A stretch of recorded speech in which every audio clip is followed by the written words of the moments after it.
former president, Olusegun Obasanjo, has endorsed the presidential ambition of his former deputy, Atiku Abubakar.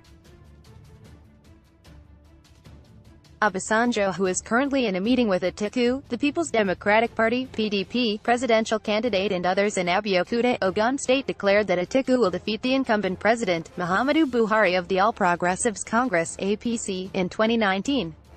According to him, he believes that Atiku has rediscovered and repositioned himself, and is now good enough to enjoy his support in the next election.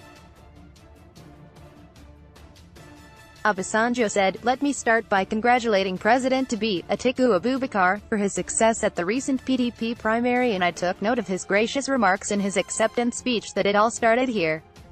Yes, when it started, it was meant for Atiku to succeed Obasanjo." In the presence of these distinguished leaders of goodwill today, let me say it openly that we have reviewed what went wrong on the side of Atiku. And in all honesty, my former vice president has rediscovered and repositioned himself.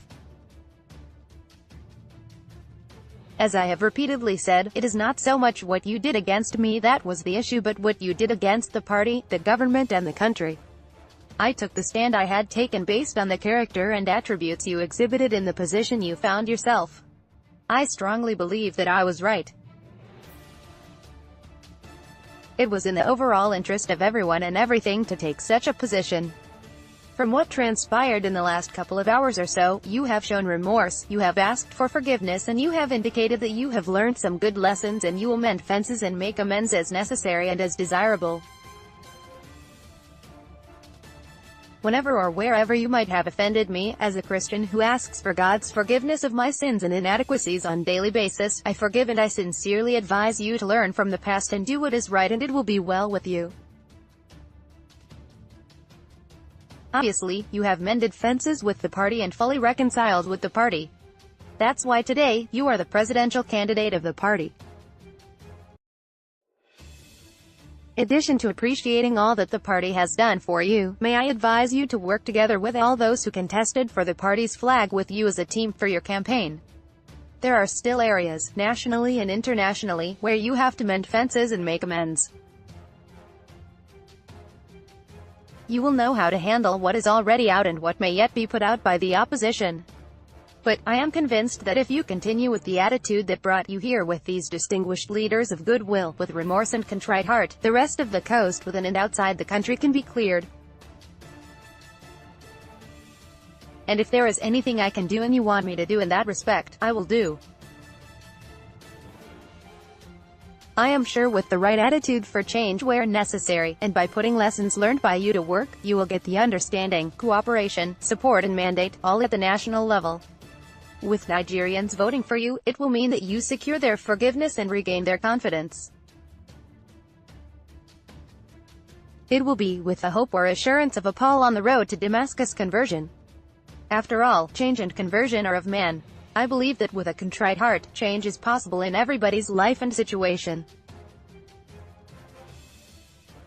For me, relatively, and of all the aspirants in the PDP, you have the widest and greatest exposure, experience, outreach and possibly the best machinery and preparation for seeing the tough and likely dirty campaign ahead through. From what I personally know of you, you have capacity to perform better than the incumbent. You surely understand the economy better, you have business experience, which can make your administration business-friendly and boost the economy and provide jobs. You have better outreach nationally and internationally, and that can translate to better management of foreign affairs. You are more accessible and less inflexible and more open to all parts of the country in many ways.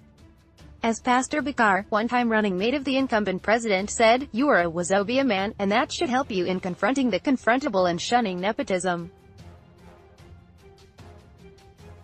As you know, along the road to where you are today, many leaders and ordinary people cooperated and overtly and covertly worked hard. On your behalf, I thank them all. May their coast continue to be expanded. And when you become Nigerian president, which, inshallah, you will be, remember what we did together in government. We ran an administration by Nigerians for all Nigerians, where merit and performance count more than blood relationship, friendship or kith and kin. Although some time and ground have been lost, you should endeavor to start from where we stopped and recover some lost ground, if not time. Please uphold truth, integrity, principles, morality and fight corruption, crimes and insurgency. The fundamental law of the land, our Constitution, must be scrupulously defended. I make one demand and one demand on you today. I need you to say before God and man that you will always remain irrevocably committed to upholding all the provisions of the Constitution of the Federal Republic of Nigeria, and the whole country will remain your single indivisible constituency. Constitutionalism, popular participation and inclusiveness are preconditions for reversing the deficits of the past 3.5 years. They will ensure abiding faith in our indivisibility, oneness and faith in the survival of all against none. The fundamentals for our development, economic growth and progress are hard and soft infrastructure. Remember to always give adequate places in your administration to our youth and women. All the authorities involved with the preparation, all processes and conduct of the election must ensure that the election is free, fair and credible. Once again, congratulations and I wish you well. My distinguished brothers and leaders of goodwill, thank you for making this happen. I will now count on you to encourage all hands to be on the deck to take Nigeria to the level God has created it to be, autopilot level.